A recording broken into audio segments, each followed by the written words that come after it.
Diddy was just ordered to turn over a secret phone that he found after his Miami mansion was raided. I talked about this incident a couple weeks ago when this information was finally put on the docket that Diddy got caught talking about a secret phone that they found in his Miami mansion. And Diddy caught himself up because he kept the text messages talking about when he found this secret phone in his phone that he had the day he got arrested. And in Diddy's text messages talking about the secret phone the feds missed when they raided his LA mansion, he was saying that this could be a big breakthrough in his case. So on September 16th of 2024, Diddy was arrested and law enforcement executed a search warrant in the hotel that he was arrested at. They seized all of the electronic devices that were in that room, including an iPhone 11 that they call device number 2. In this device that was Diddy's cell phone, it contained a message chain between Diddy and a staff member that they call staff member number 1. And it had a string of text, audio, and picture messages between Diddy and staff number 1 exchanged on June 23rd of 2024. It was approximately 3 months after the searches of the defendants' residences. Now, on June 23rd of 2024 at 10:44 a.m.,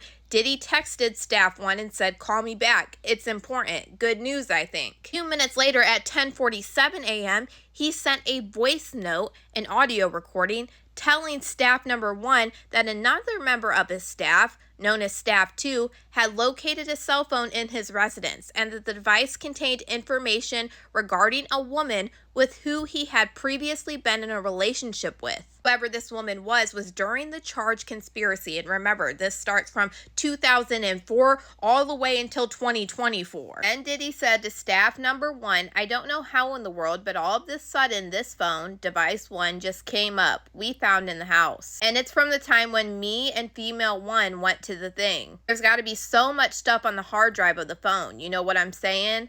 I'm going to send you a picture of it so you can see and understand. Like, this could be a big breakthrough because we didn't have the phone and this phone is just sitting there. And just data-wise, there has to be a lot of in that phone. I didn't delete nothing out of the phone. I'm going to send you a picture of it now." Then Diddy sends a picture of this phone to staff number 1. Staff member number 1 still did not respond. And then approximately 6 hours later at 5:27 p.m., Diddy sent another text message and said, "Hey, are you okay? Just let me know that you're safe." And 2 minutes later at 5:29, Diddy sent another text message to staff number 1 to have his lawyer, Tenny Garagos, call him. And he said, "I have a 911. Need Tenny to call this phone number. ASAP, important," in capital letters. Hour and a half later at approximately 7:08, Diddy then texted staff number 1 again and said, "Send me Tenny's number. It's important. She needs to know now. I can't play these games right now. I need to speak to my lawyer. I don't have the number. Just send me the number, please. Like, I can't even understand why you're not sending me my lawyer's number. I'm telling you, I have something majorly important that I have to speak to my lawyer about." And then finally, a minute later at 7:09 p.m., staff number 1 responded by sending Diddy Miss Garagos' phone number. And today, the judge just released a sealed order that he made at the end of April, right before trial, telling Diddy that he needs to turn over the cell phone to the feds. The judge said that Diddy refused to comply with the December subpoena and made 2 arguments in response to the government's motion. Diddy tried to argue that the text messages in his phone about the secret phone were privileged text messages, but this got denied by the court. And then he inserted that the production of device 1 is protected by the 5th Amendment privilege. The judge said basically the government established a reasonable pattern why Diddy should have to turn this phone over to them. Diddy tried saying that there is no particular reason to believe that that cell phone belonged to him, and there is no reason to believe that he physically possessed the phone in June of 2024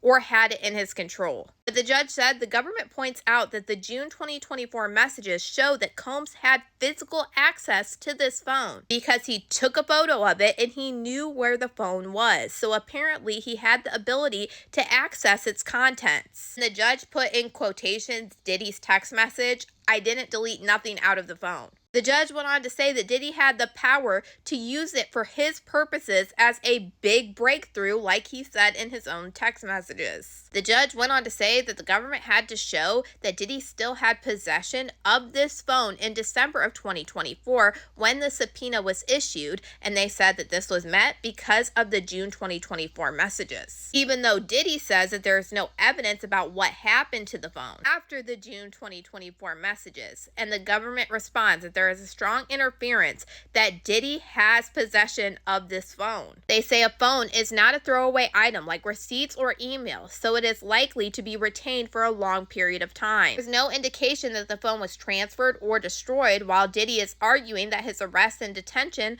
was a significant intervening event. Combs was aware by June of 2024 that he was under investigation, and he felt like the phone was a key part of his legal strategy, calling it a big breakthrough, which makes this phone's destruction or loss less plausible. Now, the judge said if Diddy does in fact have this phone, if it's in his possession or custody or his control, he needed to turn it in by April 21st of 2025. But just because he gives the government this phone doesn't mean that they can actually search what's inside the phone, because they will actually have to apply for a separate search warrant to do so. To the extent that the government needs a passcode for Mr. Combs to access the phone's contents, this raises a separate Fifth Amendment issue that's not been addressed. So Diddy was actually ordered to turn over this secret phone just 2 weeks before trial started on April 21st of 2025. And all of this is pretty crazy. Now, we don't know if the feds are going to execute a new search warrant or if they already have, because all of this has been filed under seal until just now. Don't know what significance it's going to play. Is there things that they've already brought up during trial that were found in this phone, or is it something that they might have to address after this trial, or will they address it at all? Whatever was in this phone, Diddy thought that it was going to be a big breakthrough. So this is something that I'll be watching, because I don't know if it's going to be something that could cause a whole nother case, or it's something to do with this case. All let me know what you think about all this in the comments.